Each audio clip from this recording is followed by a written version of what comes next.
अस्सलामुअलैकुम YouTube family. उम्मीद करती हूँ आप सब खैर खैरियत से होंगे। रमज़ान आपका अच्छा जा रहा होगा। आज हम बनाने जा रहे हैं पुदीने, धनिए और अनारदाने की स्पेशल चटनी, जो कि बहुत ही मज़े की लगती है। पकौड़ों के साथ, फ्राइज़ के साथ, हर चीज़ में इस्तेमाल होती है। और आजकल तो वैसे भी रमज़ान है, तो फिर इस चटनी की तो डिमांड काफ़ी ज़्यादा होती है। चले तो बनाते हैं चटनी।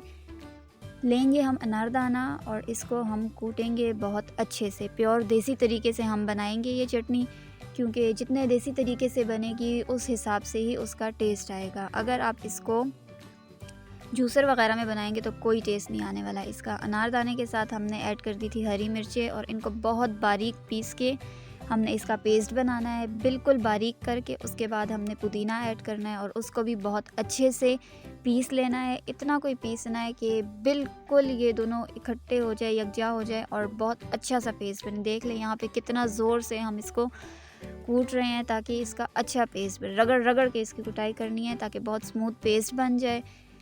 यहाँ जी ये हो गया था रेडी। अब हम इसमें ऐड कर रहे थे दही। सारा जो है वो जायका इस चटनी का इस तरीके की वजह से ही आता है, वरना नॉर्मल सी चीज़ें हैं, हर कोई बना लेता है, लेकिन जो प्रोसेस है, प्रोसेस मैटर करता है। तो जी ये बहुत प्योर देसी तरीके से बन रही है, आप लोग चेक कर सकते हैं। बहुत ज़ोर लगा के इसको कूट के दही को भी बल्कि हमने इसमें कूटा ही था और उसका भी पेस्ट बना लिया था ताकि कुछ भी मोटा मोटा सा फील ना हो। तो हमने एंड में इसमें नमक ऐड कर दिया था। यहाँ हो गई है चटनी रेडी। इसका बहुत मज़े का ग्रीन ग्रीन सा कलर आ रहा था, लेकिन वो यहाँ लाइट की वजह से आया नहीं, क्योंकि लाइट हमारी आ जा रही थी, तो उस वजह से ये देखिए हल्का हल्का सा आपको ग्रीन फील हो रहा होगा ये। तो जी ये है इस चटनी का ओरिजिनल कलर और बहुत मज़े की बनती है। आप लोग ज़रूर ट्राई कीजिएगा। रमज़ान के लिए तो मैं कहती हूँ कि बेस्ट है।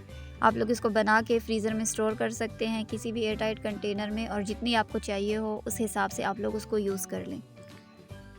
कहते हैं कि एक सिग्नेचर रेसिपी होती है, तो जी ये है मेरे अब्बू की सिग्नेचर चटनी, जो कि मेरे अब्बू ही बनाते हैं, लेकिन इस दफ़ा अम्मी ने बना ली थी, तो मैंने कहा चले मैं रेसिपी आप लोगों से भी शेयर कर लेती हूँ। उम्मीद करती हूँ आपको पसंद आएगी।